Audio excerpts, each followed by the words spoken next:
5, 4, 3, 2, 1. All right.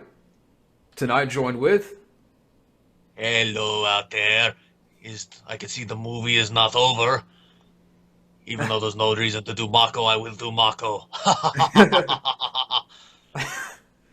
like to place an order for delivery. Oh yes, I am in the computer. All serious. Hey everyone, it's Mario. Good to be back on here with you, buddy. Yeah, man. I'm trying to think. What's the last thing we did? Because I think we know we did a discussion on Waterworld, but was that the last Uh, thing we did? we did those two Ninja Turtle ones, and then I believe we also did Chopping Mall. That's Yeah, what chopping Chopping. ball commentary. Yeah, what Yep. I think that's still on the channel, but Yeah. yeah, I'm joined with Mar Talks tonight, Mario, Yeah. and yeah, it's Yeah. definitely great to catch up again. Yeah, because it's been a while with everything going on and all that. All the crazy people. Yeah, and the crazy questions that we're going to get to in a little bit, Hmm. but uh, to sort of catch up, what's been going on your channel lately? On the channel. I mean, Well, I know you did a rant on Coming to America, which you got I'm to keen say you got to say it right. Coming to to. America. That's one of those things that like the marketing people probably thought they were being so slick, but then when you think about it, it's like ha ha ha ha ha. And of course, I was teeing up to that, but if you want to, if you feel free, if you have to vent more on that, but There is one word you can use to summarize that film. Why? Why? yeah, Why? Why? It's like I haven't, like I said in that video, I haven't seen the original in years. But even so, I was sitting there watching it on the same computer that I'm using on my end, just looking at it, going, "Really, really?" Every now and then, I'd get it. There'd be something that'd get a chuckle out of me. Like, okay, that's a little funny. Most of which you see actually in the trailer. Mhm. The old men seeing them again. Even though I had to go back and actually watch their introduction separately to get a little bit more context on them. I'm like, okay, all right, I get it a little bit more now. Then just seeing that, couple other moments, then their little attempt at self-aware meta humor. That's one of those things where, like, as Booker T would say, "Tell me he didn't just say that." That's the thing that cued me in before I looked at IMDb. That this like this has got to be a multiple screenwriter film. This just stinks of it, and it's like, yep, multiple ones, because that definitely feels like a writer's room joke. I mean the original writers, right? I mean the same writers from the original. That I didn't memorize because it's one of those things like, yeah, I'm just gonna check how many are in there. I'm not even gonna memorize. Let me just bring that up real quick. Are you fine? Coming. I do. I don't know if there was more writers involved, but it just goes to show that this Bill and Ted 3, Dumb and Dumber 2, and now Ace Ventura 3. Yeah, Uh, I heard about that today. yeah, Amazon is teeing up a third Ace Ventura film, and they don't know if Jim Carrey's back for that yet. But I'm like, why? Yeah. There's also one Ace Ventura ism that sums up that.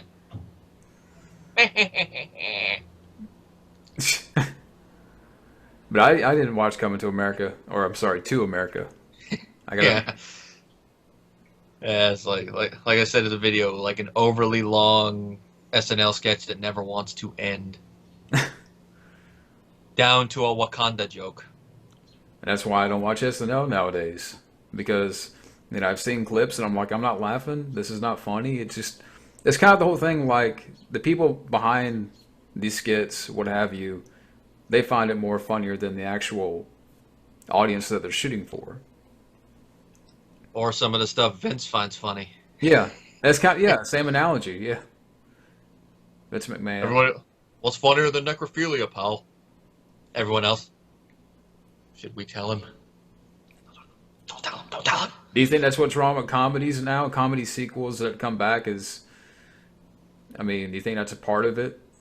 Yeah, it's like it's because there's a difference between what someone will find funny and what like the general public as a whole will find funny. Hmm. Like, and also being able to be self-aware on it. Like I brought up Vince McMahon, he doesn't seem to be self-aware about it. Other people could be able to tell, like, all right, I find this funny, but I don't think everybody else will find it funny. Like if it's like very niche humor, Yeah. not everybody will find it funny. Now sometimes you can write something in a way that people in the niche will find it funnier, but the general audience will find it funny. Like I think Monty Python and the Holy Grail is a good example of that. Because when I first saw that film, I didn't understand some of the things they were satirizing in it. And then when I figured it out, like let's use the Black Knight scene as an example. That whole scene is a parody of the medieval codes of chivalry. You know, never fight an unarmed opponent, stuff like that. Hmm. And that scene takes it literally because he literally loses his arms. Arthur's there trying to not fight, and the guy keeps goading. And it's like, look, you stupid bastard, you got no arms left. It's just a flesh wound. Oh, that's Never seen the Monty Python movies. you never. Yeah, the movies is probably a good place to start, especially Holy Grail, because it still has some of the meta stuff and some of their humor in there, but it's a little bit easier to follow. And a lot of their skits, you can just pick and choose them on YouTube. There's a lot of funny ones on there, like Texas movie producers, a good one. And you can put like how that scene goes, and it'll be like Hollywood today, WWE writers' room today. You can put anything like that on it. It's about how it goes. And then, But I agree with what you're saying, and also too, it could be lowbrow. Like, oh yeah, and from what I understand, there's moments in that where it really goes to lowbrow. where's that candle? Like, is there? I heard something about a CGI lion that farts. Oh yeah, Am I right or wrong or? yeah, that happens. It's like that scene is supposed to be tension filled because he has to get up to the lion and cut some of its whiskers as it's a test for princehood because he's illegitimate. So I guess due to tradition, he has to do this. It's going with a whole thing about this wise man and James Earl Jones's character's last wish. So Eddie's being the dutiful son and making his son go through with it, and that's the last one. Everyone else he passes pretty quickly. It's just that one he has to figure out. And then him and the elder sister come up with a plan involving a cage, which is a decent strategy. It's just him sneaking up to the lion to get the lion to chase him towards the cage that he's going with. And that's where the whole thing of him sneaking up on the lion passing out, and then the lion farting comes into play. And it's like, it's an eyebrow-raising moment. Like, really? It's like, the Cowardly Lion didn't even fart. I know, right? No, that sounds like something from a parody with the Cowardly Lion. Sounds like a bad joke from Dumb and Dumber 2, or Yeah. I mean, why do you think that is? Like, now it's even more lowbrow with comedy sequels, and is it lazy writing, or they're afraid to go that extra mile or something because of afraid of offending somebody or a certain group, or is it all the above?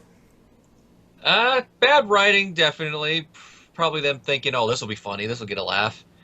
And if it does, it's like a slight chuckle, or the people that really, really like lowbrow humor, like said Vince, will be like, it's such good shit. So you think Vince McMahon would like Coming to America, or to He'd America? probably like parts of it. I don't even know if he's seen the original one. I mean, from the stories I've heard about him, I don't think he's seen certain movies. Like, I don't think he's seen the original RoboCop. But I'm sure he loves Wall Street or something. Probably. He seems Something like that he probably loves. Wall Street, The Princess Bride, of course. I'm sure he probably seen many times. I'm sure he's also seen all the movies he's produced. At least No Holds Barred. Because him and Hogan wrote that movie. And a couple of the moments in there, just from the clips I've seen, sneak as something Vince would say, "What's that smell?" See, that's why he'd probably get a kick out of that lion. Yeah, like I said, I have no interest in seeing Coming to America. I'm sorry, too. I got to keep emphasizing that. Um, but lately, I mean, I did see a review like Edge versus The Undertaker. How you do a streakathon reviews. Hmm. Good job on that, man. Thanks. I'm trying to get caught back up on a couple of them before the WWE Network switches pretty soon, because I don't know if you heard about that. Yeah, yeah. Switching to Peacock, right? Yep, which I already put down something on Peacock so that I can at least watch Mania when it comes up, because that's at least the one pay-per-view I always try to force myself to watch each year. Hmm. And last year it was pretty worth it due to, I mean, their hand being forced due to everything with COVID, but it was worth it for Taker versus AJ Styles alone. Yeah. Nice to see him as the American badass, even if it's just for one night. Put in a little bit of supernatural Undertaker. I mean, that's how we get that one image from the match that's been popping up as a meme everywhere, where AJ's laughing and then Taker pops up behind him like, "You about to get these hands?" Yeah. My favorite meme of that one probably is over AJ, you acting like a little shit all day.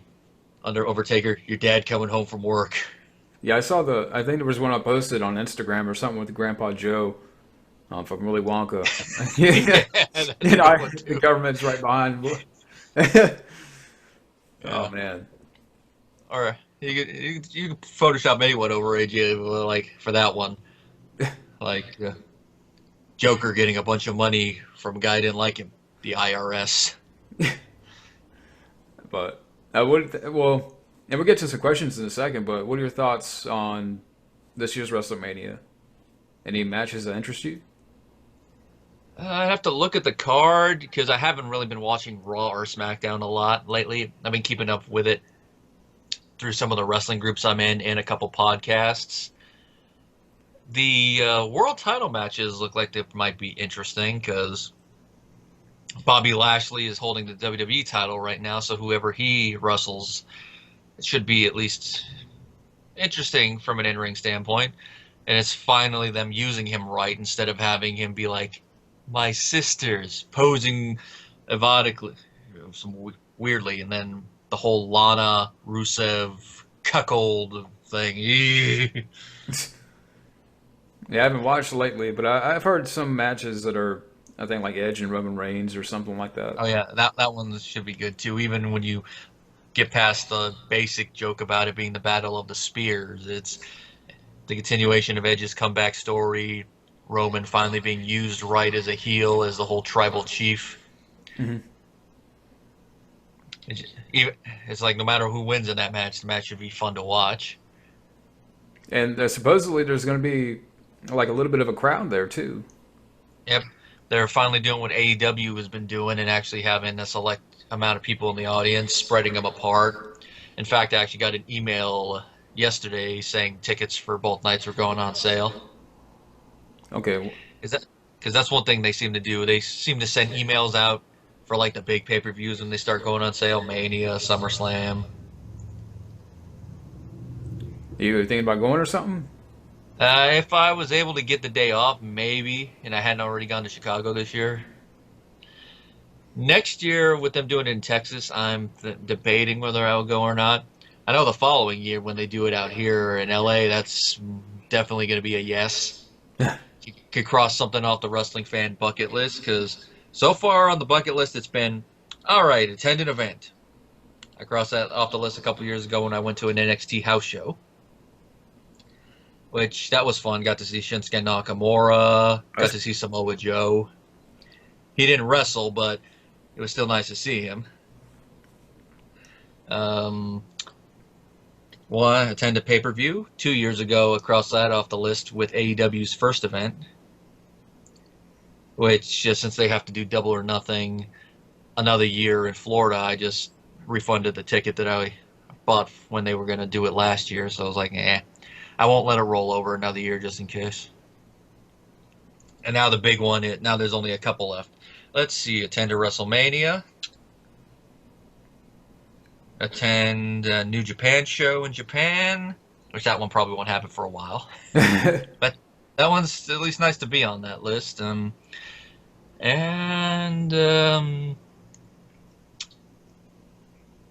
another one would be attend a wrestling event in Madison Square Garden. Yeah, that'd be cool. Yeah, it'd probably end up being a house show though, because I don't think WWE's run a TV or a pay-per-view out of there in a long time due to the union costs. Hmm. Yeah, I've been to a couple of wrestling events before, but I've always wanted to go to a Mania. I mean, even if my interest in wrestling is not once like it used to be. Not at its peak. Yeah, not at its peak, or I don't really care to watch Raw and SmackDown, but to go to something like that would be cool. Yeah, because it's not just seeing the current wrestlers and all that; it's the ambiance.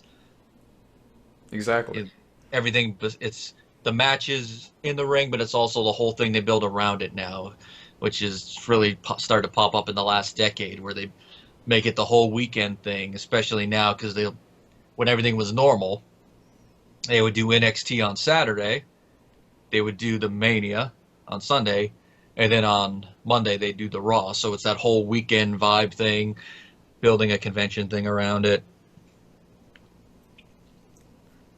I Okay. think they also did meet and greets. Yeah. Access, right? Is that what it's Oh called? yeah, yeah, Access, and then some independent ones would spring up, which last year that really screwed them over when they had to cancel everything. It was like, oh, poor guys. It's not like with a bigger company where I would have said that. I'd say that like, oh, poor babies. Yeah, I haven't been to one in years. Um, but it'd be cool to go to one again at some point. And again, I don't really watch Raw and SmackDown anymore. But I don't blame you. I mean, if you want to get to the questions, I know we got a lot here, and it's gonna. Yeah, we got at least 9 posters, and every single one of them asked at least 3 questions, except I think except one of them that had that like paragraph long one. Yeah, Grand Theft Uh, Ruben. Yep. Any particular order you want us to do these in? Do you want us to do them from first posting to last one, or? We can do from oldest to new. All right. All right, so we got the first couple of actually 3 questions from Junebug Films, fun guy up here. Number one, do you think the internet has increased people being dumber, or the dumb people are just being shown more? I think it's them being shown more. Yeah. It's definitely because I mean we were just talking about wrestling. This is actually a good way to bring that up as an example. Is that before the internet existed, fans were still bitching and complaining about stuff they didn't like. It was just a lot harder to find it. It would be like in the different magazines, like the Wrestling Observer News and all that. And then in the beginning stages of the internet, it'd be like very niche sites, like RSPW, which one of the podcasts I follow, he actually has a segment about dredging up old posts from there Hmm. to show that wrestling fans have been doing this, usual thing for a lot longer than we think they've been doing it. And it's always interesting to read these ones, especially when he gets something from the beginning of the Attitude Era into it. When you are like, no one would complain. No one was complaining too much about that, other than like maybe some minor stuff. Then you hear people saying that. Like he brought up one where a guy was doing a whole rant about how the Undertaker in 2000 should retire. Oh wow. It's one of those things that you look at it in retrospect and like 2000. Huh? I mean, even then, Then he won, but like mid 30s. yeah, it's like then there's a lot more that are examples like that. Some of them you kind of get with depending on the wrestler, like if it's someone shooting on Sid Justice or something like that. And then of course, even in film, you go into it. Like one of the pages I follow that talks about the Alien franchise. It brought up a lot of different articles of fans speculating, shitting on stuff. But that was through magazines, writing in through fan ones. Now with the internet, it cuts out a lot of the middlemen and it's more direct. Hmm. It's more amplified. Yeah, it's a lot easier, that faster gratification, you can move the conversations around faster. Do you think it's make us like? I know I keep passing the question, but I guess It has made it's made a lot of people dumber because it's like it's more about and reacting instead of listening. Hmm.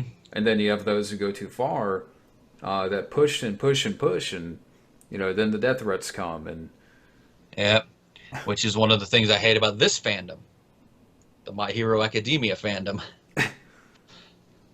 Yeah, that one was very stupid because they've given the creator death threats because he hasn't made some of their favorite ships canon. But when I heard that, it's like that Bert from Sesame Street meme where it's like, what the fuck did I just read? and that's a lot of what I see on the internet. I Yeah, mean, this is the great part about it is being able to, chat with you and my friends up here and make videos, but uh, some people just go too far, and I think it's making us dumber. hmm I mean, I'm trying to figure out come up with better words for that, but it's straightforward. yeah, dumber, ignorant, idiotic. Yeah, A lot of those different synonyms you could throw in there for them. the fandom. I mean, but yeah, I mean that's just you said what's on your shirt right there. That's just one example of it's every medium, whether it be film, wrestling, Hmm. politics. Oh yeah, that one especially. I mean, this last we're not to get into that, but this last year has shown that. But we'll get to the second question here. Why do you think people can't look down and realize there's only two genders, not 849? Yeah, yeah, that one. That was one of the ones I read, and when I sent you the message, it's going to be an interesting discussion. That's one of the ones that popped to mind because when I read that, I'm like, what? And I've been thinking over. Because we have yet to discover 1,000 more. Yeah, Junebug. yeah, Oh, it's man. like I think that one comes across more from like all the different terms they have for sexual identity or preference rather than the gender thing. You know, bisexual, homosexual, all that. Yeah. Because there's a couple of them that are a little weird when you first hear them. You know, pansexual, asexual.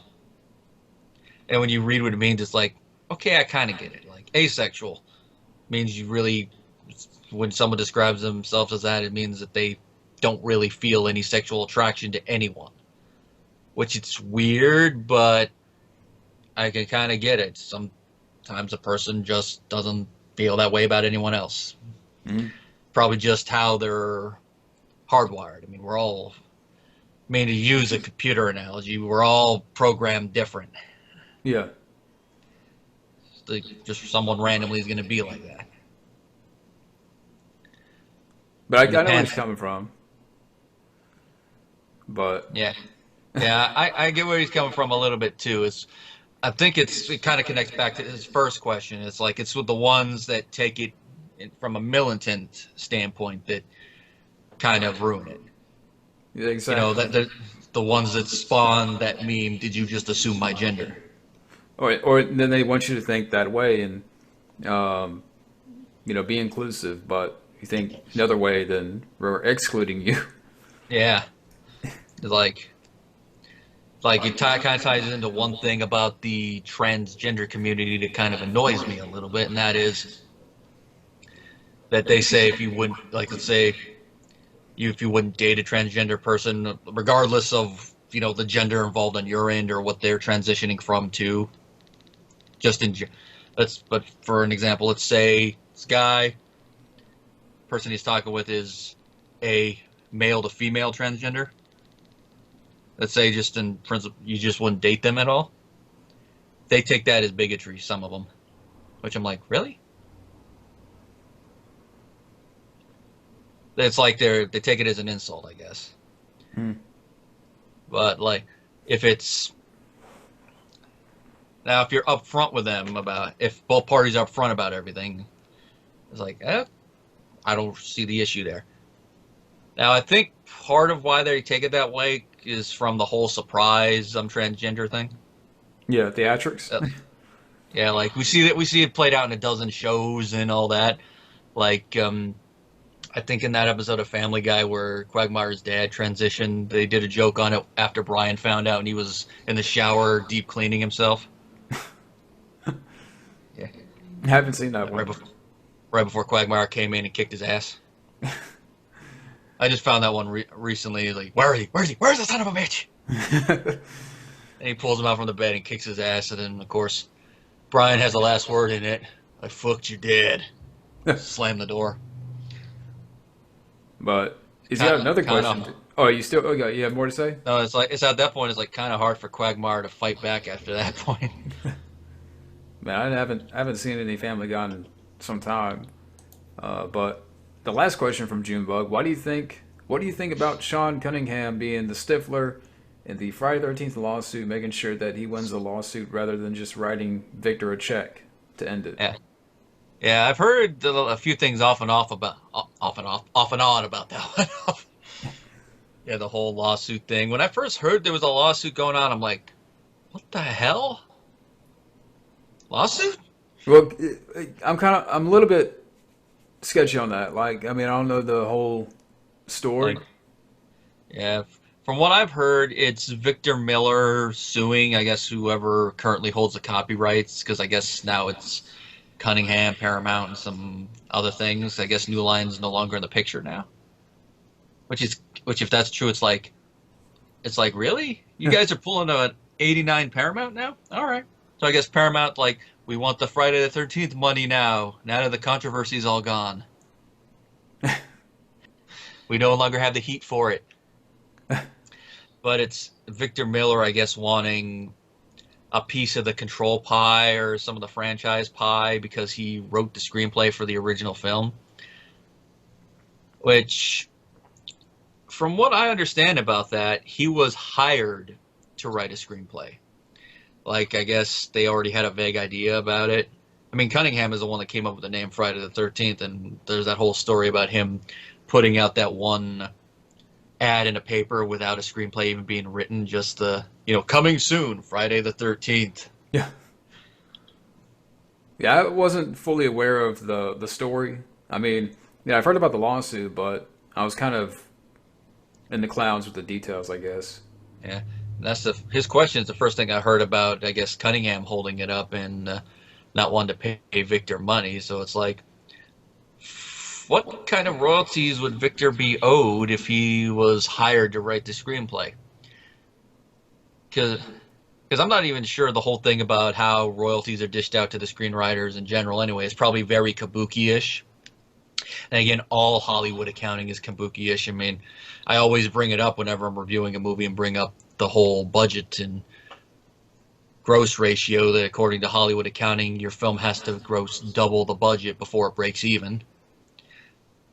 Like, could you imagine applying that to any other business? Like, it'd be like, imagine accounting, putting that into like your own bills and all that. It's like, I don't think it'd fly.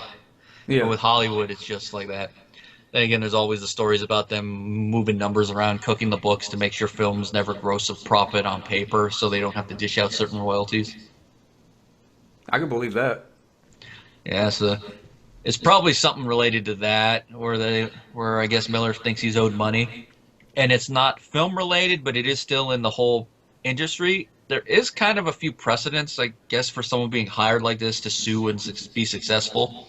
That whole Spawn controversy. Yeah.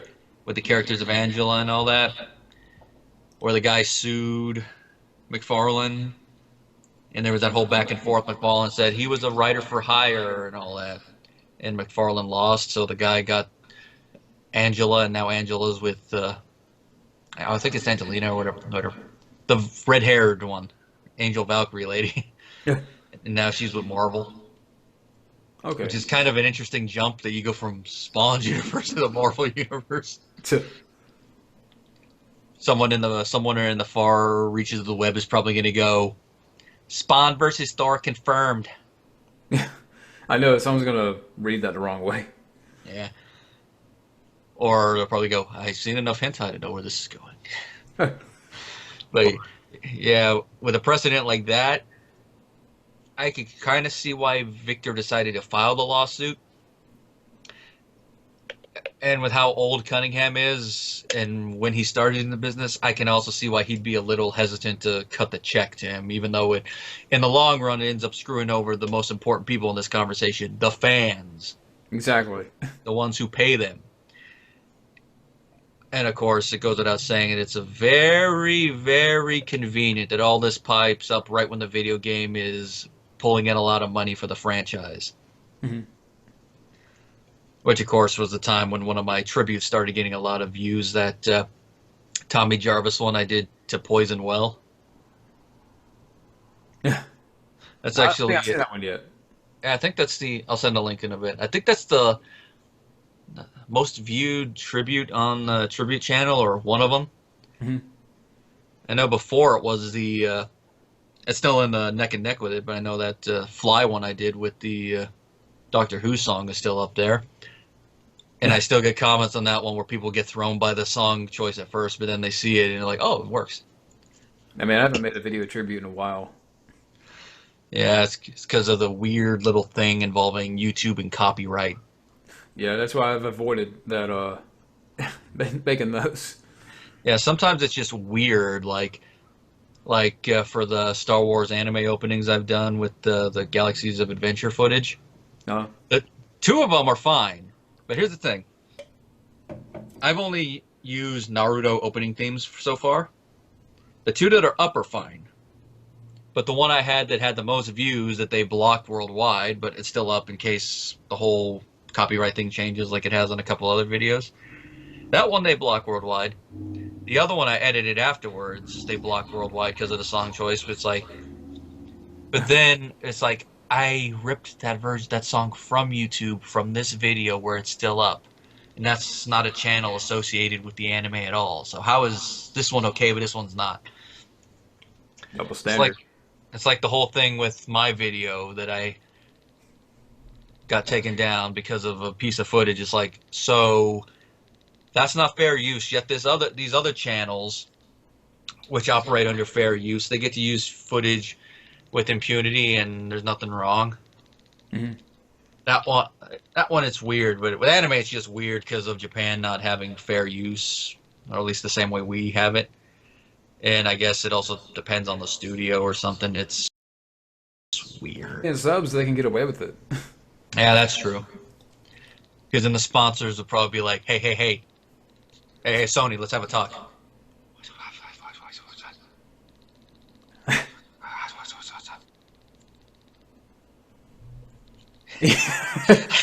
Yeah, that's in the back. That's in the back room Yeah. after they cash the check.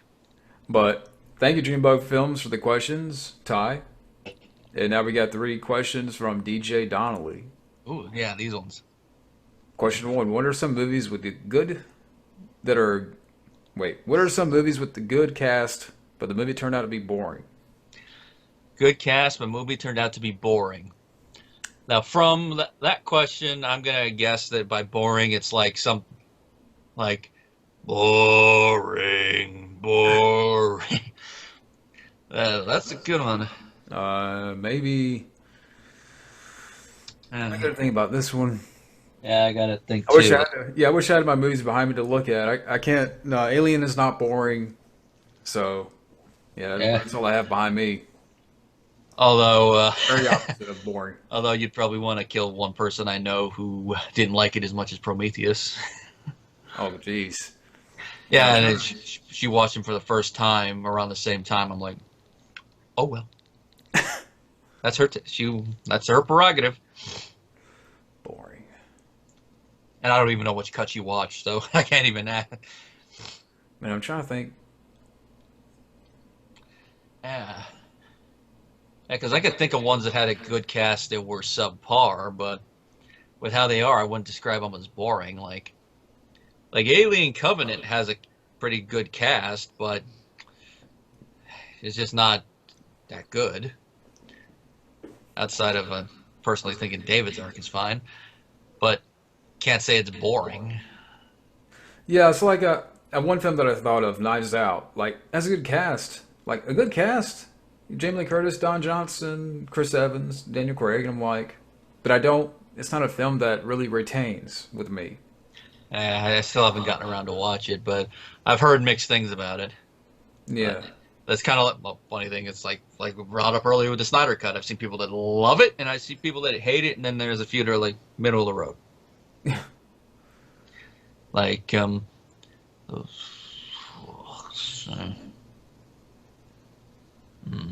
Maybe there's some kind of maybe there's like a drama I'm not thinking about or something like that. Like I keep thinking yeah, there's there's drama. yeah, there's probably going to be a lot of drama ones. Like that's good cast, but are boring. The Dark. I said The Dark Knight Rises, but Yeah, that one can get a little boring at times. Coming to But America. To America. I mean, you could say that, but it's but I like that. mean, But with his question, I would think it means like the entire main cast, like or ones that you could maybe roll up. Like if you like read off like blah blah blah, or like in the trailer it'd be like blah blah blah blah blah blah blah blah blah. Whereas that one it's just James Earl Jones, Eddie, and Arsenio. so you can have good acting, but I mean the rest of the cast is fine, but they're not like people you'd be like oh blah blah blah. uh, Uh, I guess some people would probably put some of the Marvel cinematic films up there, but I don't know if you would describe those as boring. yeah, I have to think about that one a little bit more. Yeah, that's one. It's like as Jeff Dunham would say, let's skip that one.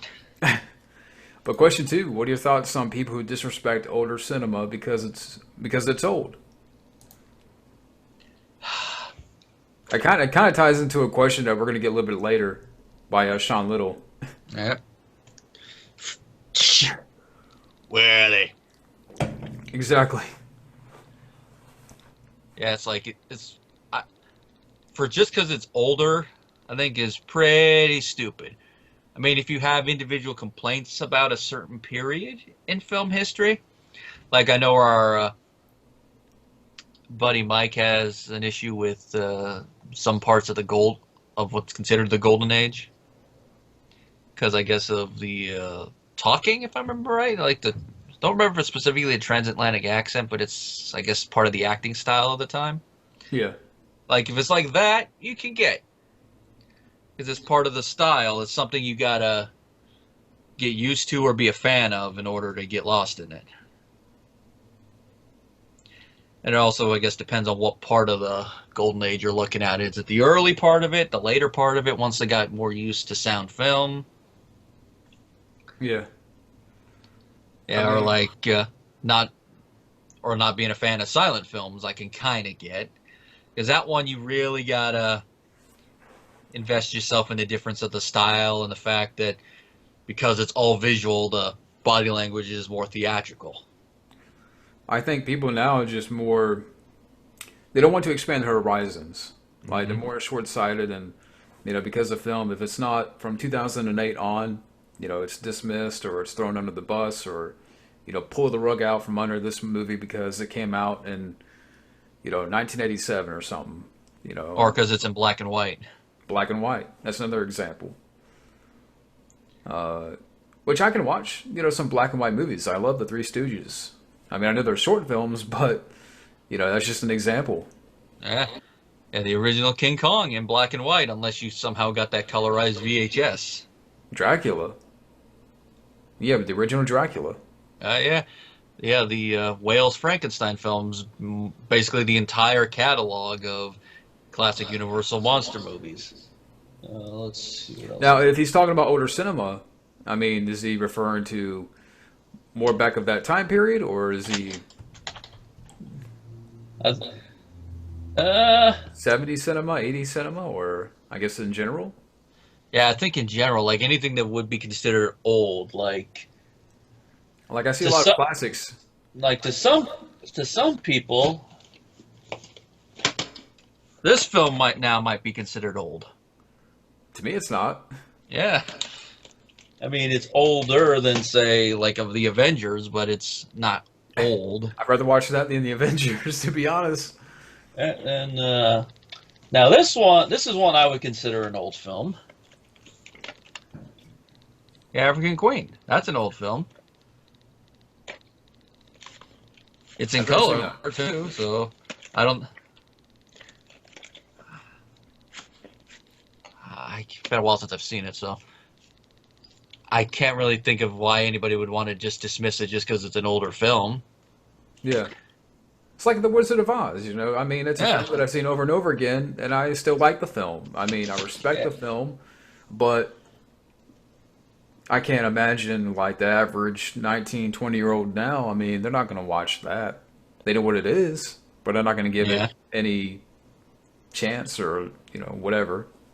yeah. Especially if that's the first time they're seeing it. If they were shown it as a kid, they'd probably watch it Yeah.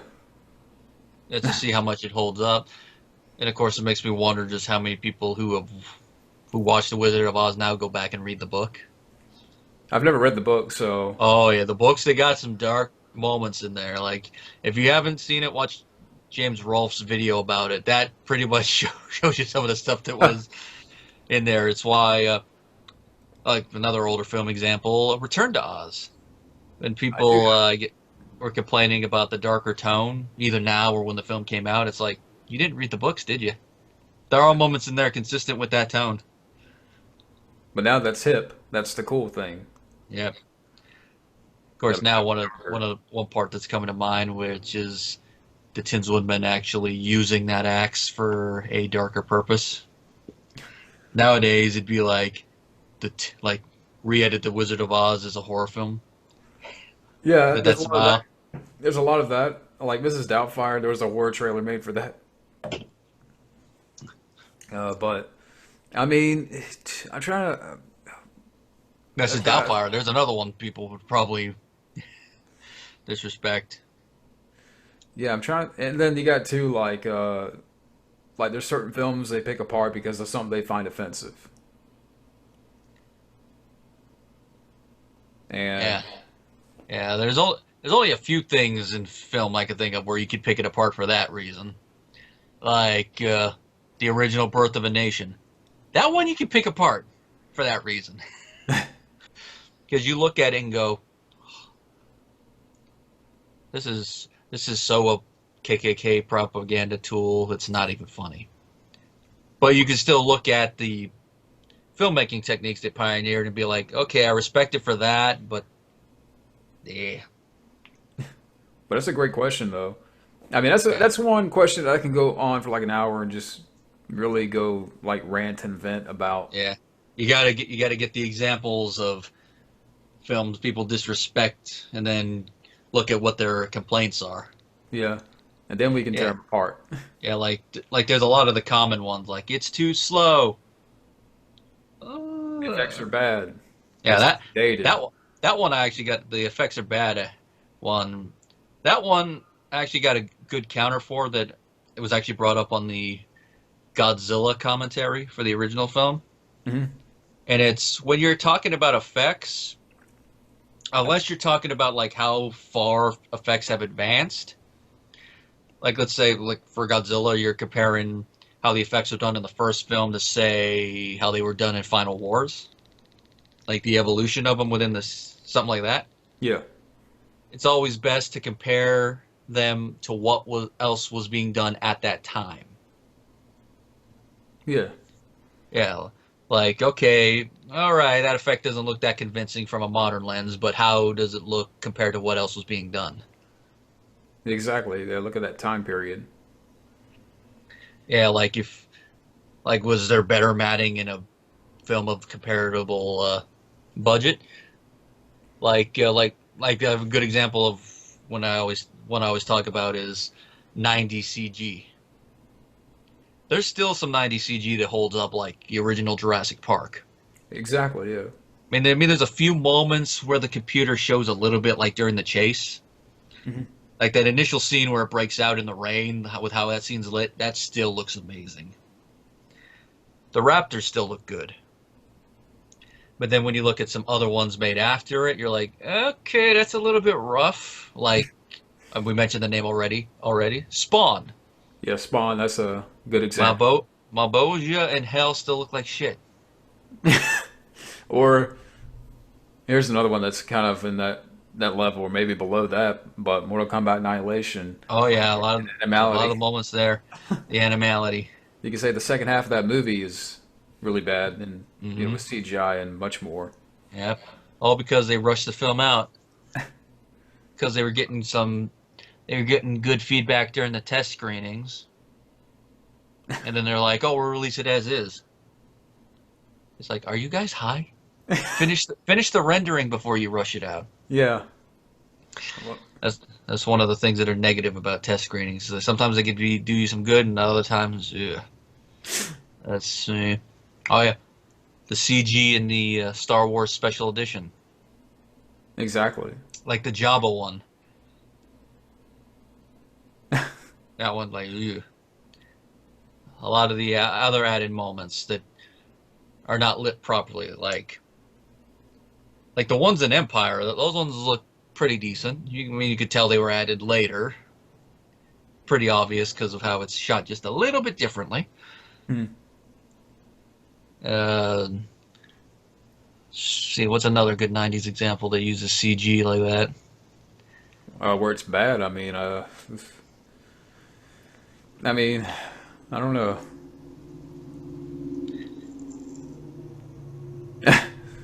The plane. The plane, yeah, that was a truck. There's a lot of people that fly on this road, so you probably hear them in the background. Yeah. Let's see. But uh, I guess we're going to the last question. Hmm? Top three movie commentaries. Top three movie commentaries.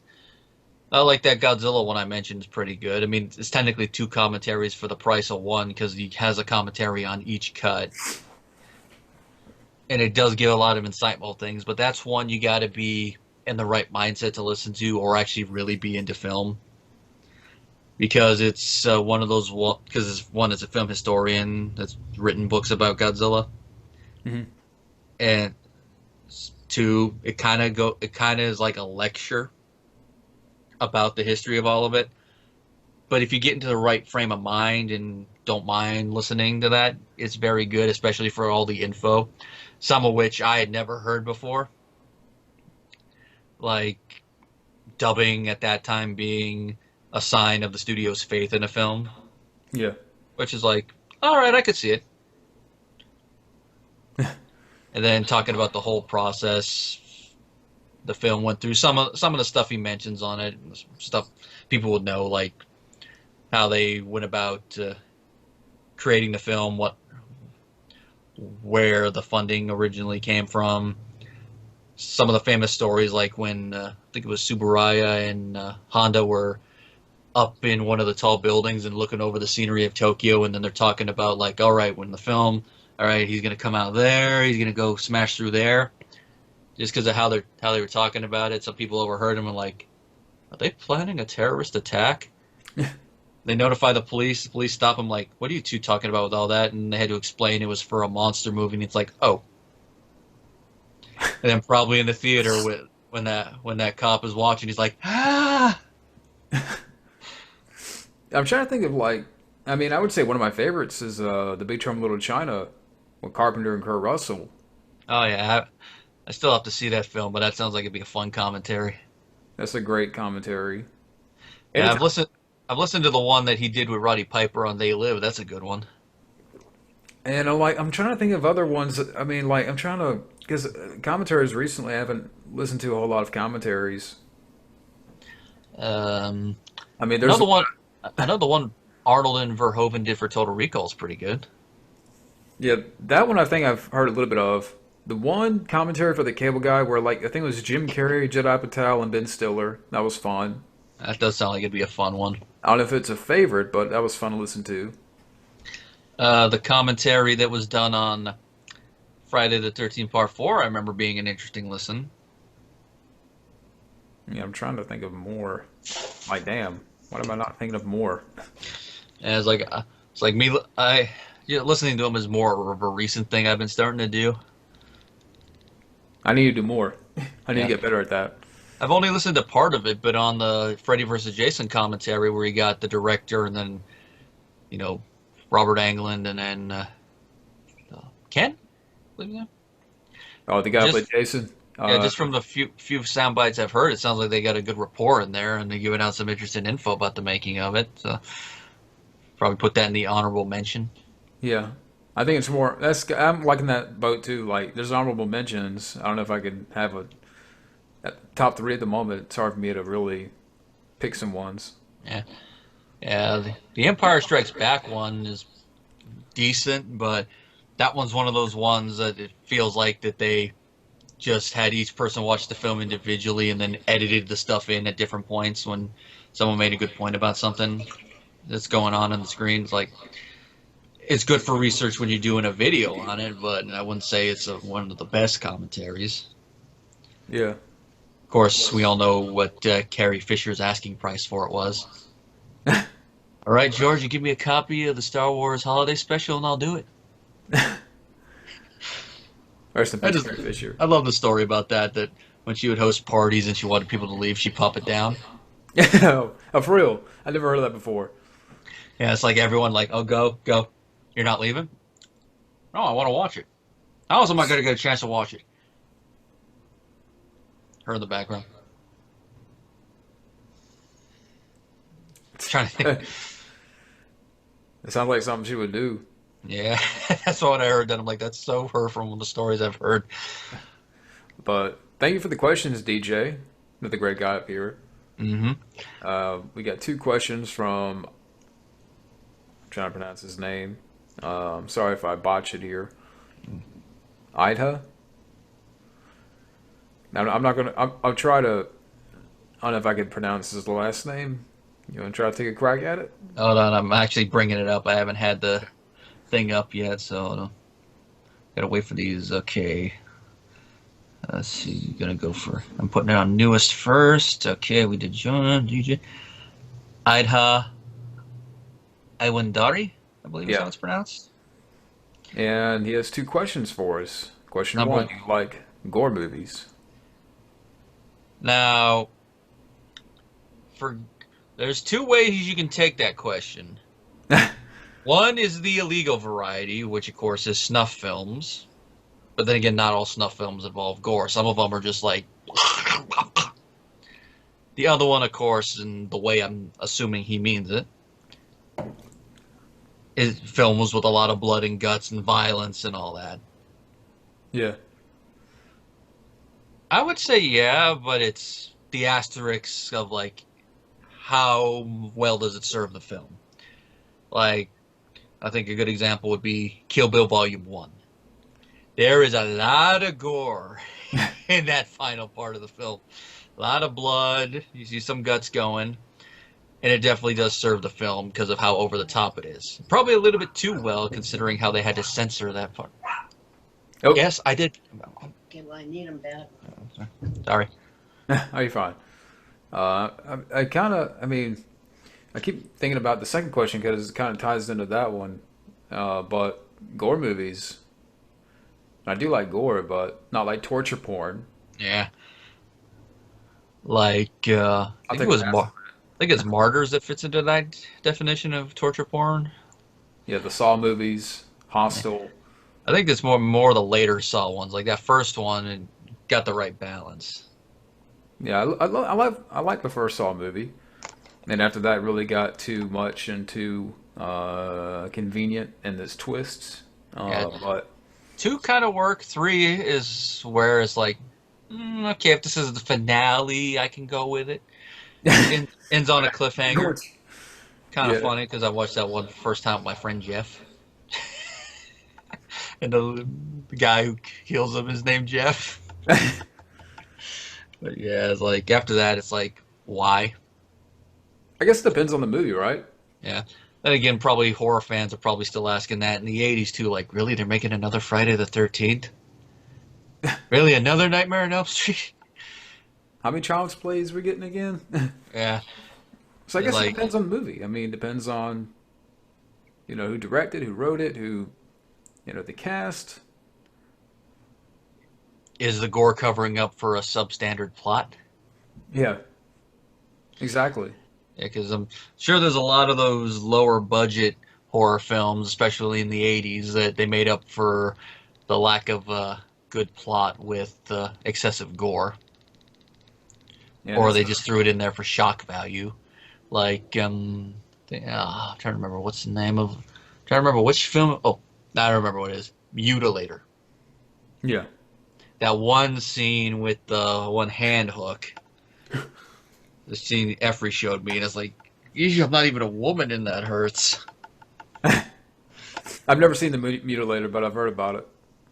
You know about that scene though. What he does is like, oh, oof. Like that's a little too far. But that's the thing. Like that's definitely something that would have been done in the '80s. Yeah. Right? But the second question, and I guess my answer ties in with that one a little bit. But what's your favorite zombie movies? Zombie movies. Like most of the ones I've seen have been within Romero's Dead films. You I would say, know, I'll go ahead because if you you have an know, answer ready, I have one. there's Night, Dawn, Day, all those ones. I haven't seen all the spin-offs after that. Then of course, but if I have to narrow it down to one, it of course would be one that I'm always quoting. You mean the movie Lied? But yeah, Dead Alive. Return of the Living Dead, always a good one. Yeah, Dead Alive. That's one that has a lot of gore. That one's good. That's a crazy one. That's not a lot of people talk about that one. Uh, the name sounds familiar. I'm trying to place when. Peter That's a more Jackson. recent one, isn't it? Peter Jackson directed it. Oh, that one, isn't that? Is that the one he did before his one about the aliens? Yeah, The one with the that's the one that has the lawnmower kill, right? yeah, but yeah, Oh yeah, I've seen a few bits and pieces of that one. I've been meaning to see that one and his alien one, just from how ridiculous they sound and enjoyable. yeah. I know. I sound a little bit fuzzy on Dead Alive because I haven't seen it in a while, and I don't have the movie, but I want to get it now that I'm talking about it. So I might have to, pick up the film again. Would you say it definitely has his flair stylistically from how he shoots it and all that? Yeah, it's one that you should definitely check out. Check out Dead Alive if you haven't seen it. Yeah, so it'd probably be something like how with Sam Raimi, if you watch Evil Dead 1 and then watch his Spider-Man, you can definitely tell it's the same director despite the genre and rating difference, Yeah, just from and the camera stuff. it's insane the amount of the special effects they use in that one. And again, I haven't seen it in, can't remember the last time I've seen the film. It's been some years. But Dawn of the Dead, of course. I mean, you have to mention that one. Yeah. The The original a bit more, but the remake is still pretty good. Probably one of the better remakes in the last couple of decades. Uh, I haven't seen the remake, but I do You haven't have it. you haven't seen Snyder's Dawn of the Dead? No, That one? It I'm definitely is missing its out. I own. know. It's its own animal, definitely. I mean, it has a perfect use of that one lounge cover of Down with the Sickness. Which that's one that you're like, really? They did that in a lounge style, but you listen to it and you're like, it definitely fits. And I of know I'm course, missing out. it does use running zombies though, but for the type of film it is, it works. And I don't know if there's a film that has done this yet, but it'd be interesting to see zombies that when they freshly are turned to the running kind, but then as their body decays, they start slowly morphing into the shambling ones. Hmm. Like I don't even know if Walking Dead did that. That'd be interesting. Because then after a while, you're like, oh, we're in the clear, they're fresh ones, and then they run into a group of freshly turned ones, and like, oh, we're fucked. Yeah, man. I need to watch Dead Alive, and I need to really. I'm not talking about The Walking Dead. I'm Yeah, that that's not. I know it's not even a movie, but you know, that's not we're an not answer. even we're not even a film, Coral. But thank you for the questions, Ida. And now we got Flash Flex. And I have a feeling, Flash, that your Turbo Tech War. Uh, I've seen your name before, and it's the same avatar. So, but TurboTech anyway, War. yeah, Turbo Tech War. I think it's the same person. But we're gonna roll with it. So the first question is: Bill Murray, is he a nice person? I think that would probably depend on the context of how we're asking if he's a nice person. Like, I've heard stories about him being difficult to work with. I mean, that's part of the reason we never got Ghostbusters 3 before the untimely passing of Harold Ramis, because of the whole beef with all of them. Him, I get the whole story about him shredding the script and sending it back. Yeah, I've heard that. And you hear the stories about what happened on Groundhog Day and like the rift between him and Richard Dreyfuss. Oh, yeah. But there was like I think maybe Bill Murray was intoxicated or something, and he kind of snuck up behind Richard and is like, "No one finds you funny," and like an ashtray was thrown either at Richard or vice versa. That an ashtray was thrown. I don't know at who. uh, the ashtray is coming down. On Dr. Marvin. Yep. That's the sequel. That's the sequel to What About Bob? Yeah, and the way he does kind of carry himself at times, you could kind of get the feeling that to some people he might be mean, but to others he might be nice. I guess it depends on the context of how you're dealing with him. Yeah. Of course, without meeting him in person, it's hard to make a full judgment personally, but it's one of those weird ones that, like, there's a lot of mixed stories. Yeah. I guess an advice would be don't ever work with him. Yeah, I love his movies, and I know he's had times where he would show up at weddings or, he would photobomb, certain pictures, with fans and, like would just walk into parties and stuff and the bars and hotel rooms and. Oh, yeah. Of course, when he accepted the Best Cameo Award about a decade ago, showing up in the Ghostbusters outfit. I don't mean anything by this, but it was the only thing that was clean.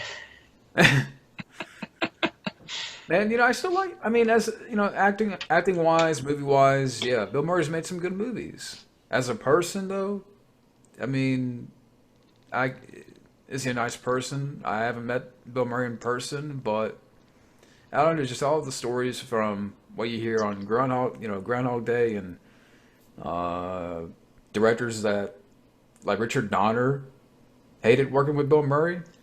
Oh, yeah. And that's something when you hear that from Richard Donner. And I think even Bill Murray likes Scrooged. I could be wrong, but Yeah, it's like, I think sometimes, though, when an actor doesn't like their own film, I think that's sometimes their own self-effacement, like with that one. Like, we all know what Bill has said about the second Ghostbusters, that it was a lot of slime and not a lot of them. It's like, oh, well, that's his opinion on the film, but still, yeah, still a he said at decent the beginning. sequel. He said at the beginning, how long did he held up Ghostbusters 3? A long time. And technically, we did get it in the form of the video game, but sadly, we didn't get it in the form of film like we should have. I think, and this is something that just came to mind, if before Ramis had passed, if there ever was like a moment where they reconnected and they got together, could it be one of these things that they'll pay homage to Ramis and Ghostbusters Afterlife, and with the cast being there, are they going to do something like that? And do you think that will happen, or I mean, I guess like to sort of fix the rift? There's that possibility. And everyone's older now, so as you get older, you start musing on things a bit more. I think that's part of the reason why they did agree to do the video game originally. That, and since it's voice acting, it's not like you got to interact with the person up close to where it might make things worse, if depending on how your relationships have healed. But there's a reason the phrase "time heals all wounds" exists. But even then, I would say it's not an absolute, because there are some wounds even that won't heal. But I think a lot of them, they're just slowly thinking and all that. Yeah, I would like to think that Bill Murray's getting wiser. I mean, he's getting up there. He's what, 70? He's around there now. At some point, you gotta let shit go, and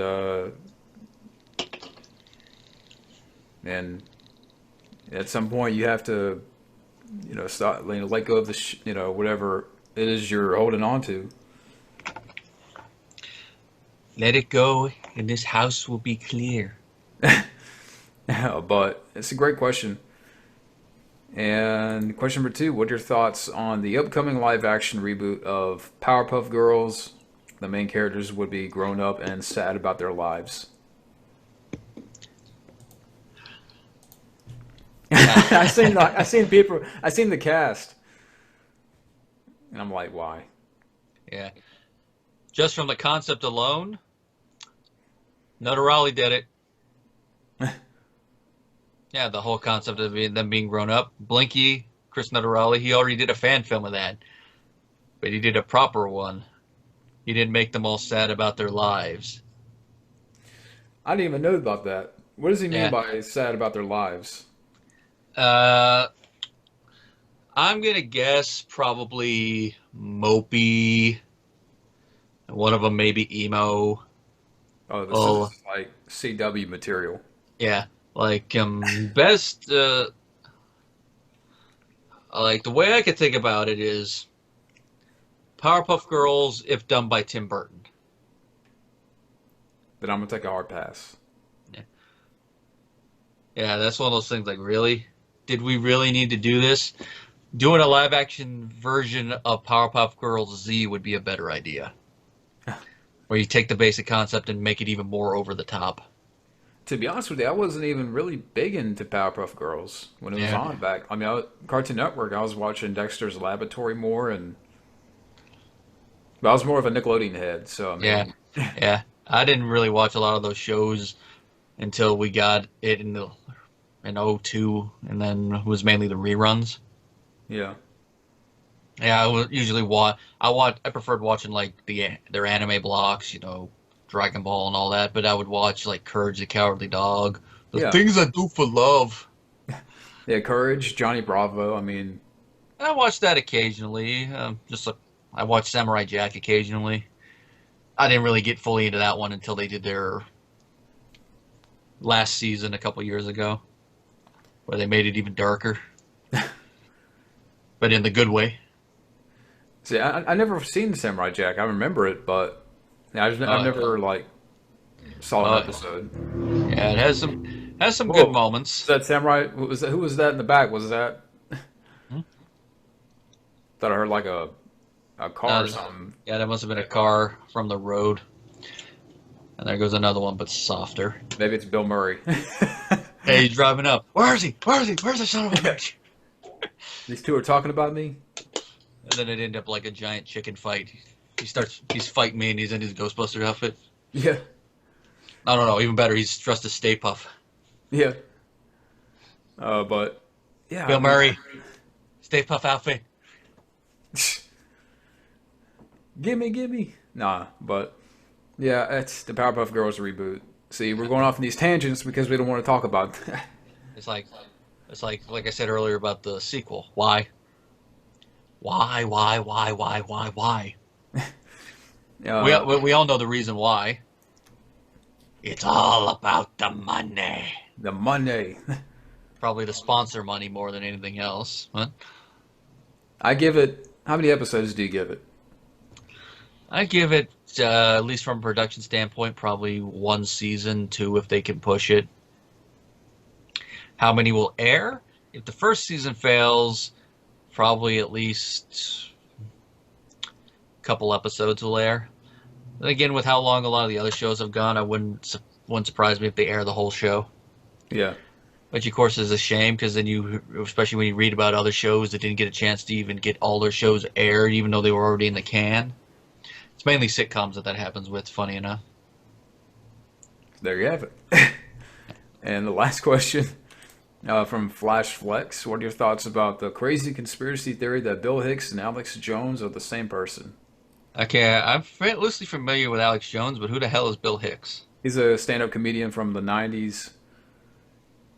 Very like a observation type of humor. Oh, so his humor is kind of like, not to the same degree, but kind of like Carlin and all that type of humor. I don't believe in that. I mean, I've heard that before, but I don't believe in that, Flash. It's a conspiracy. Yeah. So, but Yeah. All right. But I mean, it's a good question though. Yeah. I don't believe in it. Make for an interesting movie. But Alex Jones, I know you've heard of. Yeah, yeah. One of those ones that's like, oh no, it's Alex Jones. Change the video. Change the video. But thank you for the questions, Flash. We got a big question here from Sean Little. Oh yeah. Do you want me to keep reading, or do you want to take turns? I'll do this one. Okay, yeah. Yeah, let's switch off every question. Okay. Yeah. I only have one question here. It's kind of a long, but here it goes. Feels like ever since the pandemic hit, more and more people in the YouTube community have reacted to songs and movies. First time hearing or first time watching movies, for example. When I view the reactors, okay, reasonable. I'm sorry if this seems a little rambling, guys, because it's how the question's worded. It's a run-on. When I view the reactors, okay, reasonable reaction. Other times you're thinking, really? Or, okay, whatever. I don't get it. Or, okay, you don't like it. That's okay. Maybe I overthink this. Maybe I'll skip down to the actual meat of the question. Because so far, bringing up the reaction videos that are they're popping up a lot on YouTube. All right, let's see what the meat of the question is. All right, okay. The main meat of his question is it seem that men or does it seem that women seem to nitpick on things more than men on it?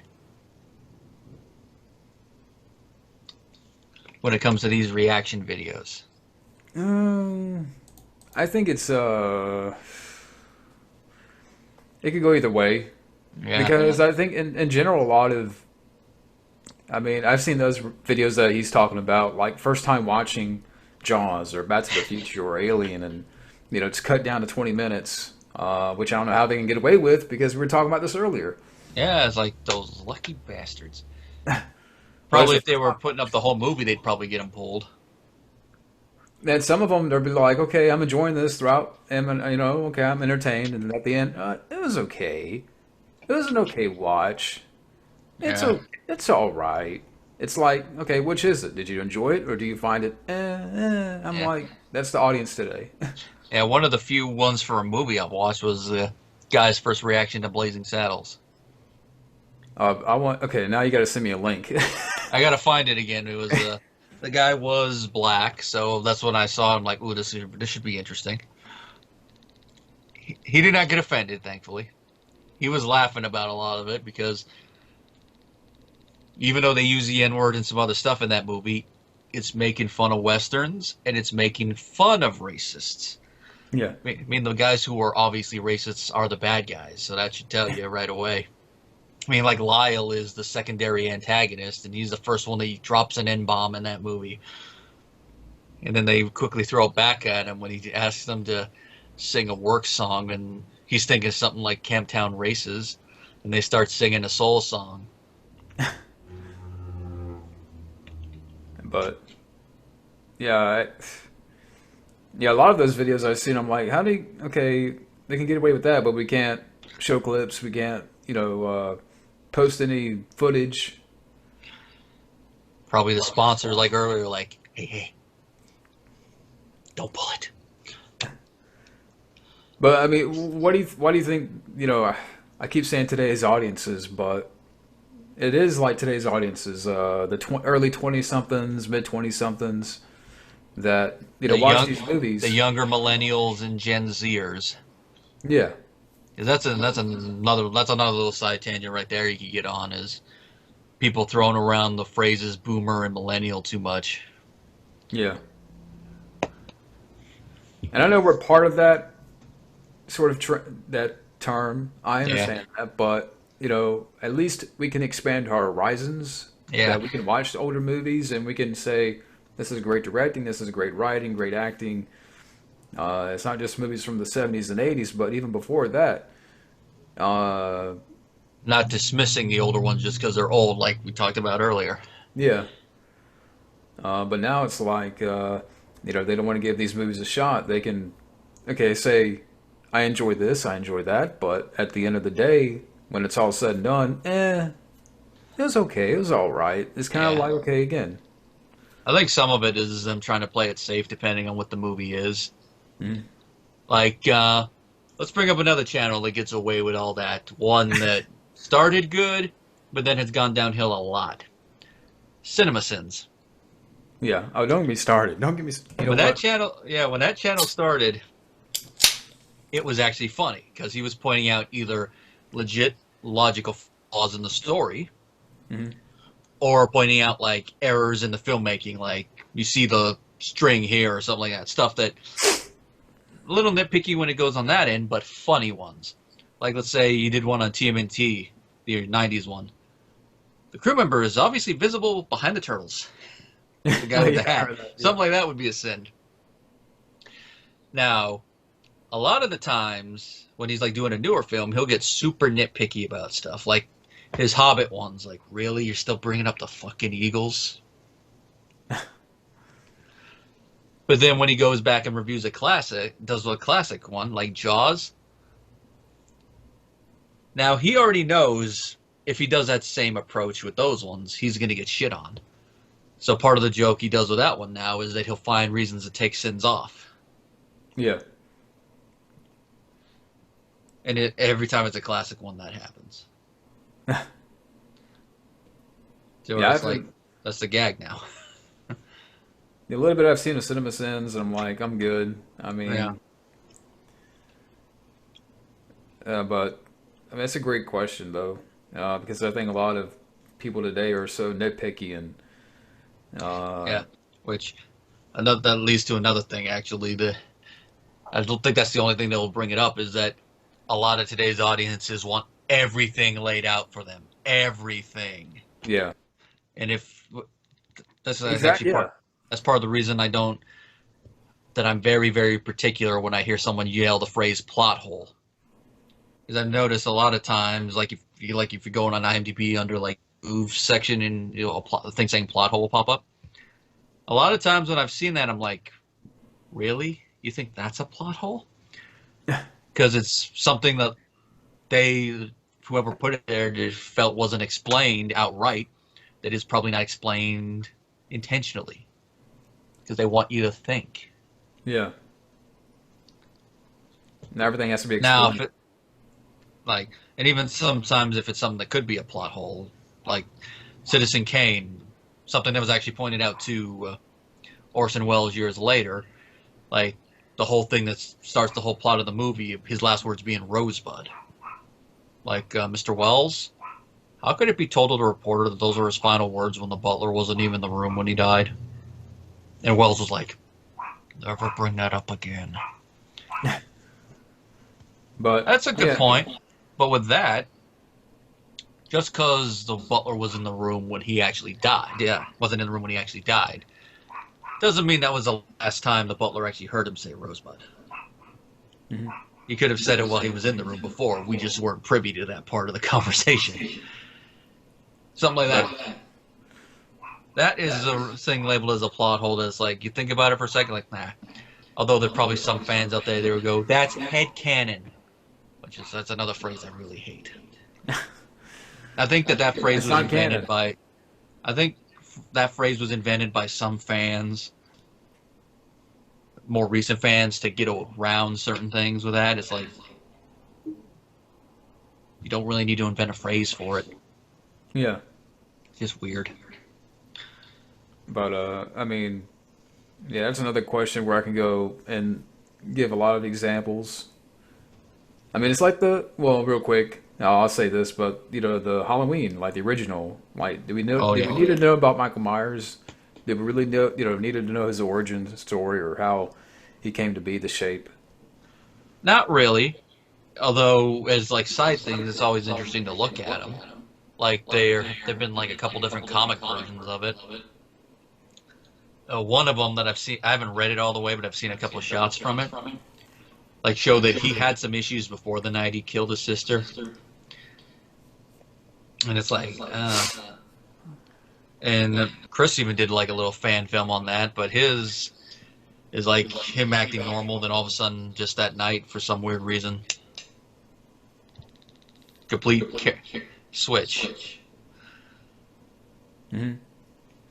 And it's That's, like it's one of those ones that you look at and you go, that is how I could see Michael actually being. not duct taping William Forsythe to a recliner. Yeah, And yeah. I But know I'm that's all. ranting on the remake, but Yeah, that's also a completely different one. But yeah, that one is like he becomes the stereotypical serial killer that you'd see on Investigation Discovery. yeah, yeah. Like, Richard Lynch is the principal. Is that? yeah, But that's a great question, though. I still do. I still do love the way that he says "fuck me" after Michael tells him says "fuck you" to him. Like, "fuck me." Like the way the tone is implying, like, listen here, you little shit. I haven't. I saw the remake once, and I remember a couple. Love hurts. I remember that's another one I'll make. Yeah, that's a weird song choice. It's like one of the ones like what? And See, it's even your like, dog hates the Halloween remake. He's in the back there and oh yeah, talking about the remake of Halloween. yeah. I think he gets triggered whenever we mention Halloween because of all the dogs killed throughout the franchise. Yeah, 'Cause that's the but thing, like German Shepherd killed. What type of dog is Sunday? I don't know. Whatever type of dog Sunday is. but thank you for the question, Sean Little. And now we're on to Stoner Crazy Clips 222. Yeah. Love that name. Uh, so I guess we'll read every other question. We'll take turns here. But what movie do you plan to see next in the theater? That is a good question. I would say Nobody, the Bob Odenkirk, John Wick looking from the makers of John Wick. I Oh thought yeah, about that theater, that one does look good. and I told my brother, even though I don't look forward to it, from what I've seen, I have drawbacks with the Mortal Kombat trailer, but I'll go see it with my brother for his birthday, and I'm like, we got to go see that. So Yeah, those two. I still haven't watched the Mortal Kombat trailer. Oh, you haven't?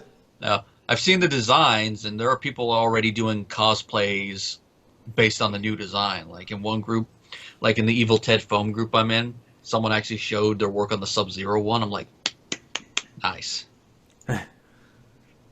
I'm kind of surprised that you haven't seen the trailer yet. Because I know since it's a little step away, I've actually been meaning to do another. Like I haven't done one in a while, but on film, watch it and give my honest first reaction to it. Hmm. I mean, some parts of it's not going to be my first because I have seen some of the screenshots of like what some of the characters look like how Scorpion's design is inspired by his MK11 and MK10 designs, but with enough new flair that it's original. Yeah. Seeing the screenshot of Liu Kang's second outfit, I'm like, oh, I borrowed a little bit from the later games. Yeah. Kung Lao and all that. So some aspects of it will be new to me, but not those things. Do you Yeah. plan on seeing that in the theater, or? If it's around here, because until recently, the only theaters that were open over here were the Van Buren Drive-In, where I don't know if you saw it, but I did a theater experience video for about my first drive-in experience, Hmm. and I saw Gremlins and Goonies back to back. Oh, that would have been cool. That was a cool double feature. It took me a moment. I was trying to figure out at first, like, well, how are these two being shown back to back, other than the fact that they're both 80s? And then it's like, oh yeah, Corey Feldman's in both of them. I forgot. Because Feldman plays such a small character in Gremlins, you forget about it for a second. Yeah. Yeah, it's like he survived Gremlins, he survived Italian mobsters, and he survived Jason Voorhees. And he survived vampires too. And now he's in hiding. Yep. He's Yeah, hiding well, all those people. Oh man. Yeah, they won their $20 back. Yeah, that was a fun one. And then of course Temeku, but they were only on the weekends. That's the theater that when everything's normal, once a month they'll show classic films for 2 days. Where I saw The Thing there, I saw Kill Bill Volume 1 there, I saw Batman '89 there. Oh wow. Yeah, they were showing a mix of newer ones and classic ones. I kind of wish I had gone to see a couple of their classic showings and not been lazy, because for a while they were showing the Brendan Fraser Mummy in the Lost World. Okay, that would have been cool. Like I could bring up right now what they're going to be showing this week, real quick. Yeah, there's a Because retro theater near me, and I haven't been in maybe. Let's see, when was the last time I went? Maybe it was like summer of 2019, and I went by myself and I saw a double of TMNT 1990 and Hackers. oh yeah, yeah, they did show TMNT there, but I'd already seen it in theaters twice, and you can't go wrong with seeing it in theaters with John Dupre's in the audience with you. Well, see, I would kill to go to that then. Yeah, that was over at uh, not New Beverly, the one that was in Orange County. I'm trying to remember the name of it, but that one was fun. Anyway, here's what Tameku is showing right now: Cosmic Sin. That one movie that Batista's in. That's like where they're like playing Space Marines or something. The Little Things. News of the World. Oh, that's the Tom Hanks one. Okay. Is that the law? The Crude's a New Age in Jurassic World. That's what they're showing today. Like Saturday is more or less the same, but they also have the Marksman showing. And then now our highbrow theater, one with the reclining seats, less people in each theater. Yeah. That one's showing the Courier, Chaos Walking, Rhea in The Last Dragon, Tom and Jerry, Nomadland, Judas in the Black Messiah, Minari, News of the World, Promising Young Woman, Wonder Woman 1984, Monster Hunter, Croods, and The War with Grandpa. That one only gets one showing. And our AMC just reopened too, which that AMC is actually I haven't been into that place in years, but that was the first film I actually remember seeing was at that theater. Lion King 1994. Wow. That was a fun. Yeah, our theater is open back up, but there's nothing like I'm like, okay, it's a lot of the ones that you just mentioned. I'm like, yeah, I'll wait. Not much has been put in. I mean, we mentioned it already in passing, but I don't think that many are going to show the Snyder cut. Yeah. Unless there's a part in the film where they can work in a brief intermission, which that's one thing we definitely don't see with film anymore is an intermission. Yeah. And you definitely. Well, I guess we related into the last question. Have you seen the Snyder cut yet? Not yet. I haven't even watched the trailers. I've seen some of the snippets of imagery, but I wanted to try to go into it completely. My only preconceived notion of the film being, what was in the theatrical cut, which just the difference in tone from Snyder to Whedon was my big issue with that one, and some of the stuff he had to do for reshoots, like the thing you two mentioned, his CG stash. Yeah. It's like that thing is like, oh my god, that is so horrible. Yeah, like Matt said, it's its own character. Yep. And it makes it look like some weird little filter over his mouth.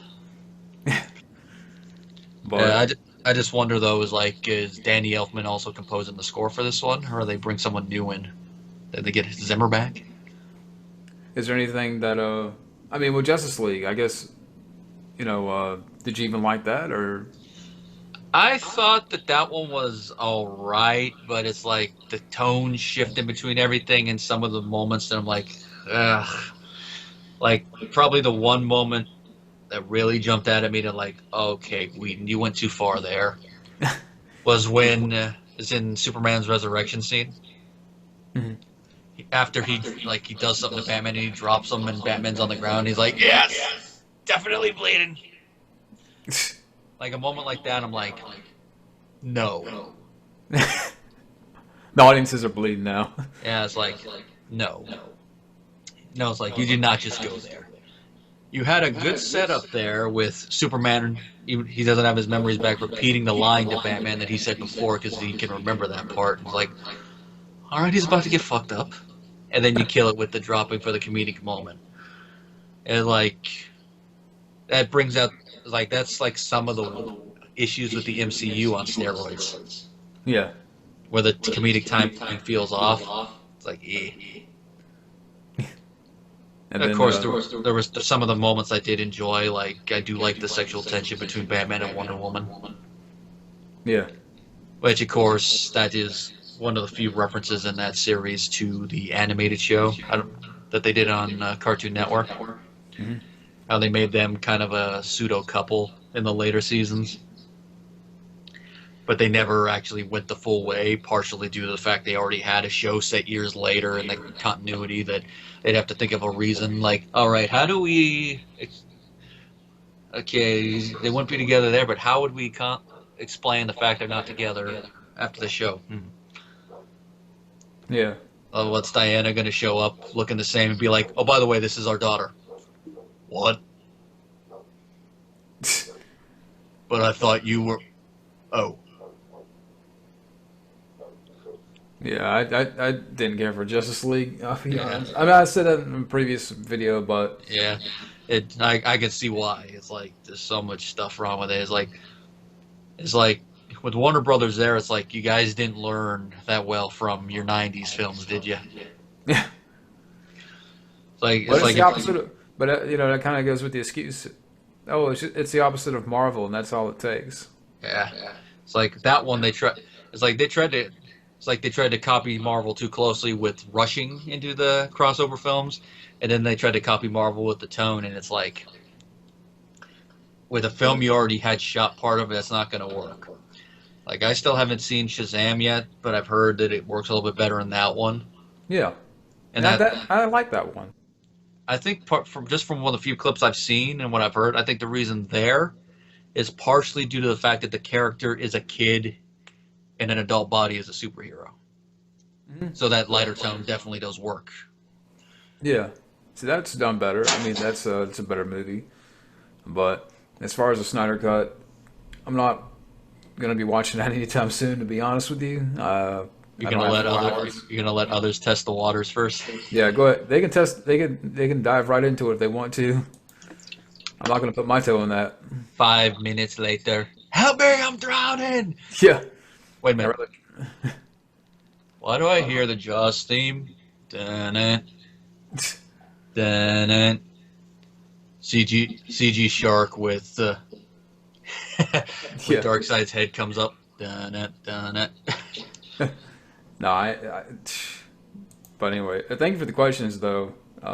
Still no crazy clips. All right.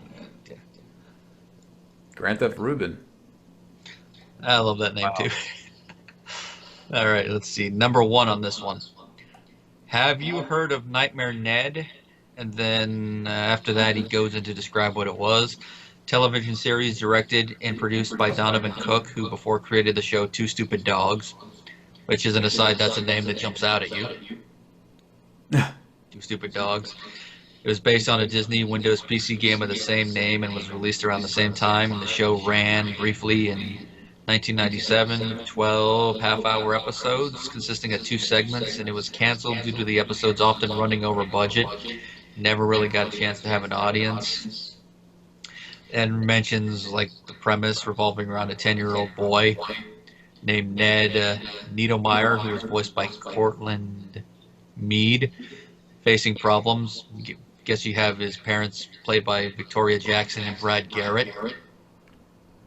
Never ends for Raymond.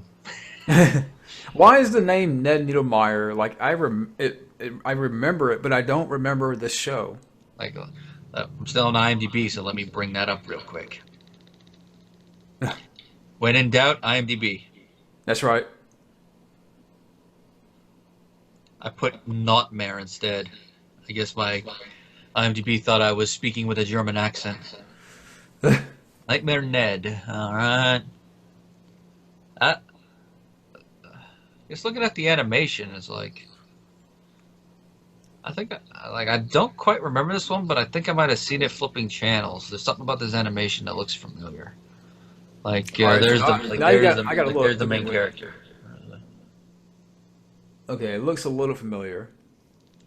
Yeah, it's like probably one of those things seen in passing. But and then Cortland Mead, of course, you remember him from the Shining miniseries. Yeah. It was just like pictures in a book. It's like, I mean, I like Danny in the book and all, but I guess with how he played it, I just wanted to smack the character. I've There's more stuff never about. seen the Shining miniseries. There's a lot of stuff about there. It's like my biggest thing about that is like, okay, King, I understand you're not a fan of the other one because of how they is, with how even with how good that film is, the original film is, it does kind of massacre the character of Jack Torrance. Yeah. Even without Nicholson playing the character, it's the writing that does that. But then you go in completely the opposite direction and make a film miniseries that adapts every little thing and makes it overly long. And with part of that to kill time, it kind of kills the tension of him knocking out Halloran. Instead of going from he's dead to door open, you've instigated your own beating, come on down. That's what the scene looks like. But it's like it's just too overly long. And the fact that we have it, a 400-something page book in a 3-part miniseries, and you have it, a 1,000-page book in a 2-part miniseries, should tell you something. Yeah. I've never seen the Shining miniseries. I've always heard about it though. It's one of those ones that it's the way I recommend it is like it's worth at least one watch for curiosity's sake, just to see how weird it is. And it has some good moments. So a couple of them make me scratch my head, like with how faithful it is to the book. It's like, why do you even incorporate that character if all you're going to do is have him in this one brief scene? You're not going to even include the argument on the phone between them. The guy that interviews him. Mm-hmm. That in the original film, it's just him in name only because we don't have any of that, any of his character. The first line of the novel even mentions how much of an asshole that character is. Mr. I'm trying to remember his name. I've only read a little bit of the novel. Yeah. I know I'm behind. Yeah. And of course, you get in that miniseries, you get the character that runs the boiler room, played by Commissioner Gordon from the Burton Pat Schumachers. Hinkle? Yep. I always will love Pat Hinkle just because he reminds me of my grandfather, just and how he carries himself and all that. Like there's a lot of weird things in that film. CGI wasps. Wow. Okay. Yeah. Sometime I'll check it out for curiosity's sake. Yeah. But I never heard of this Nightmare Ned. And look and see who else is in here. You got Rob Paulson in there. Tress McNeil. Oh, you got Jim Cummings in there. Yeah. Any cartoon in the 90s, you always got to have Jim Cummings. Oh, we got Homer Simpson himself, Dan Castaneda, in there. It's Hopefully not as annoying as in his Raymond appearances.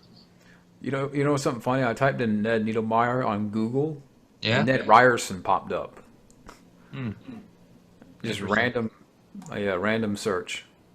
Dean Jones was in here, and he voiced Abraham Lincoln. Oh my God, is that one? April Winchell is the Ant Queen.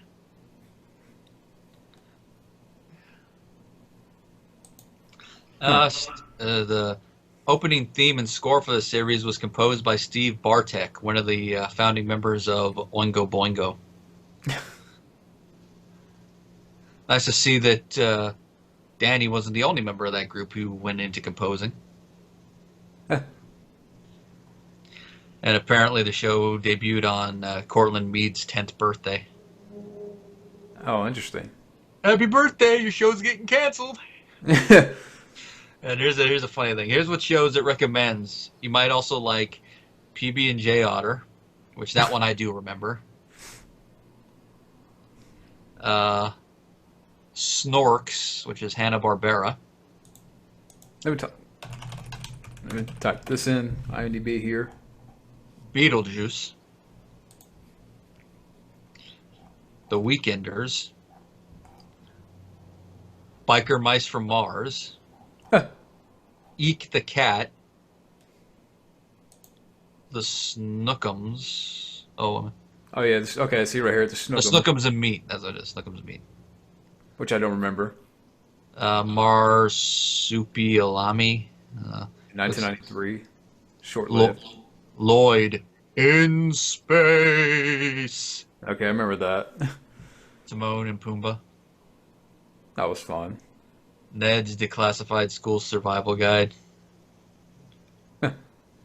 Mighty Ducks, the animated series. Hercules, the TV series. Cortland Mead. Okay, I see his face. The Little Rascals. Yeah. Okay. Uh-huh. Yeah. That's. Does it smell Okay. good in there? Now I And know. Of course, it's also in Recess.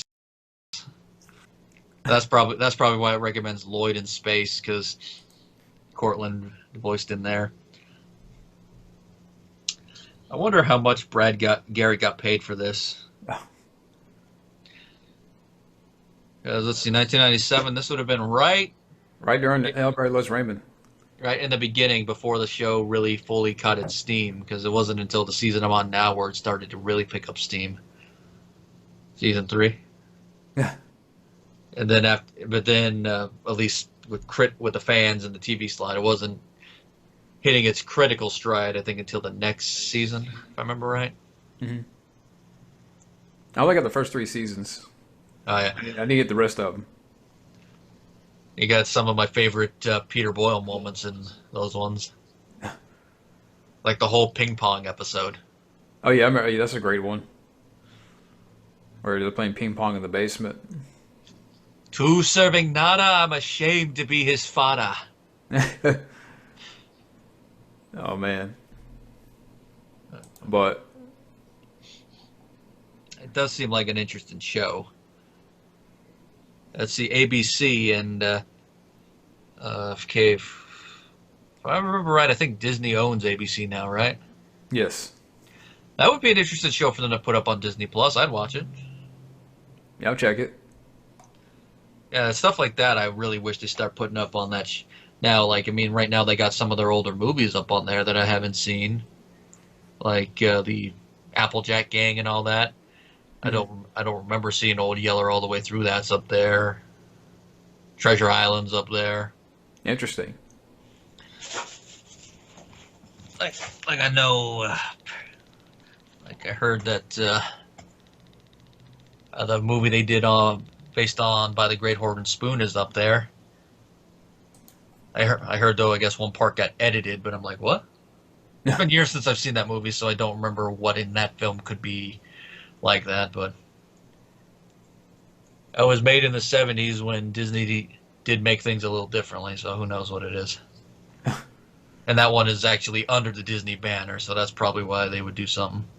It's not like one of their Touchstone ones where it's like, put it under a different section then, or a non-kids one. Yeah. Of course, I don't think we're going to see any other R-rated Touchstone films on there unless they do create their own separate thing on there. Exactly. Like, I think it'd be interesting to see them put Captain Ron up there. It would be. Captain Ron? I would love it. I But mean, they would probably throw a disclaimer at the beginning. with that, you could say the circle is now complete, considering Walt Disney's final words apparently were Kurt Russell. Yeah. Yeah, that's right. Yeah, Kurt Russell. Yeah. You got to pay tribute to Kurt Russell. There'd be a meme if they did that. It'd be like, shot of Disney dying, Kurt Russell. Walt Disney knew Jack Burton would be. Anyways. Like, Disney's dying, he sees a flash of all of Kurt Russell's films, and well, actually, I just think about it. It actually has kind of come full circle already, considering he was in Guardians 2. Yeah. I was like, you cut to him dying, and then cut to his line in that film. Yes, I have a penis. It's not a bad one either. Disney But- This next show I never heard of. Like the in the second question here. Telefrancius, French Canadian French language one. Yeah, let's see. Telefrancius. This is the Good. second question from Grand Theft Ruben. Telefrancius. It is popping up, but there's no photos or anything. Canadian French language children's television series that ran from 84 to 86. 30 10-minute episodes that became a popular teaching tool and used by many educators.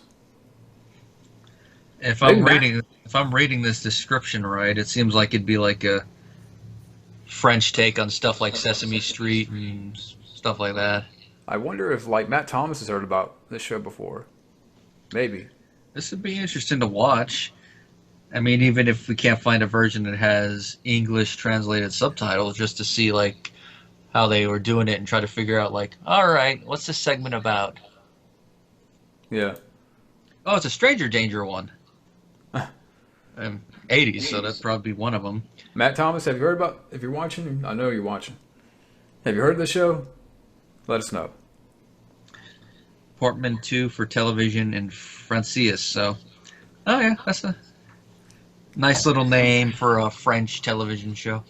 And I'm sure probably if it aired in parts of Canada where they speak English, they probably complained. Because apparently that's one thing that happens up in Canada. I guess there's a big old beef between the English-speaking parts of Canada and the French-speaking parts of Canada. Yeah, Studio Red Band's talked about that.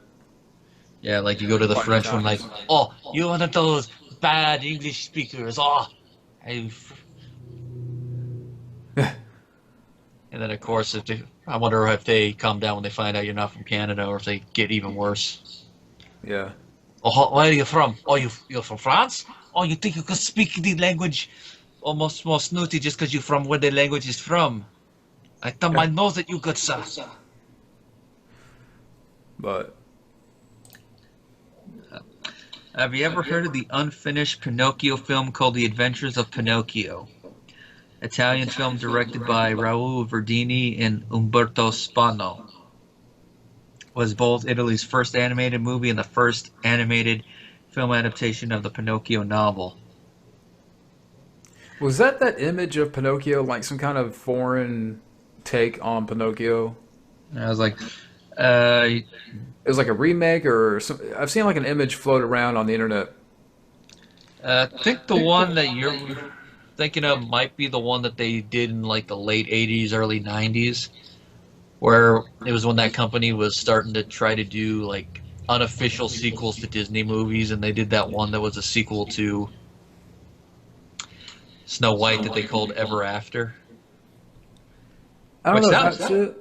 Which that one I do remember seeing as a kid a couple times. I mean, the Albertsons we used to always go to in their little video section, they always had it. If I'm it's not sure. if it's that one, I've seen some of the images for that one. That one is like, oh yeah, looks interesting. This one that he's talking about, though, from 1935, I've never really heard of this one. You got me, Grand Theft Ruben.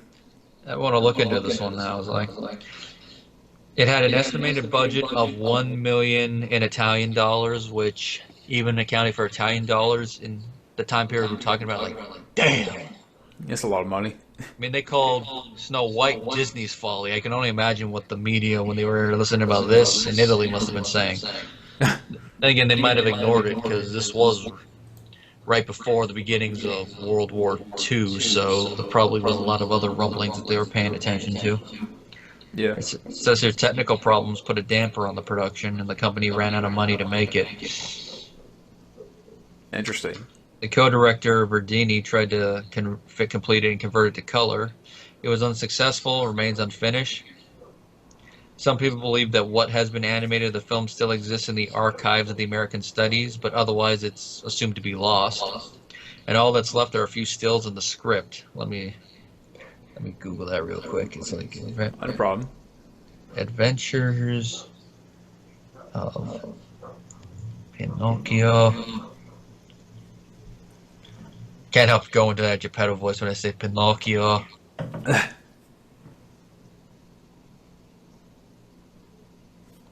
I'll look it up real quick. So, Oh, they actually got. Oh, that is it's an interesting style of animation. It's definitely from the 30s. Would have been interesting to see.